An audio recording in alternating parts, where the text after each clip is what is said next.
Donc on est au sud du département, on va jusqu'à Bergerac en tracteur et en vélo et un peu à pied et en voiture.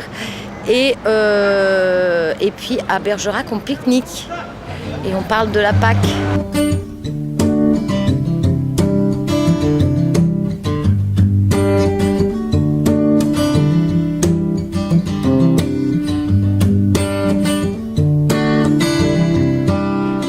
Pour demander une autre Pâques, puisqu'il la réforme, qu'il la fasse belle au moins. Moi je suis là pour l'avenir de mes petits-enfants. PAC, ça veut dire politique agricole commune. Et donc l'idée aujourd'hui, c'est d'expliquer aux citoyens de Dordogne qu'est-ce qu'on fait avec leur argent. 10 milliards d'euros en France par an. Ça veut dire quoi? Cet argent, il sert à quoi? Il est donné à qui? Et comment on pourrait mieux l'utiliser? Alors vous êtes peut-être comme nous, vous voulez peut-être une PAC plus équitable, plus juste. C'est pas le cas aujourd'hui puisque 80% des primes vont à 20% des paysans.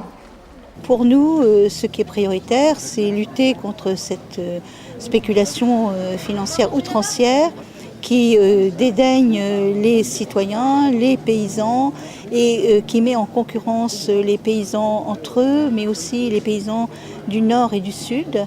Et c'est tout cela qui nous amène à nous impliquer dans cette démarche. En Dordogne, c'est un département hyper touristique et du coup on nous rabat tout le temps les oreilles avec le tourisme, le fait qu'on ait un département vert, etc. C'est magnifique. Sauf qu'on oublie que le jour où il y a 20 exploitations d'agro-managers en Dordogne, les paysages ils seront plus les mêmes.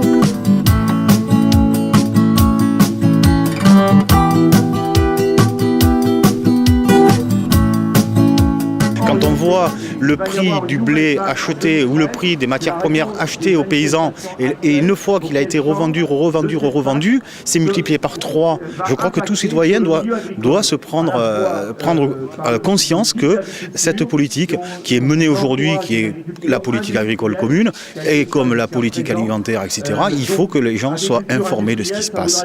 On ne peut pas laisser faire ça. Il faut faire de la pédagogie et de l'éducation populaire. Voilà.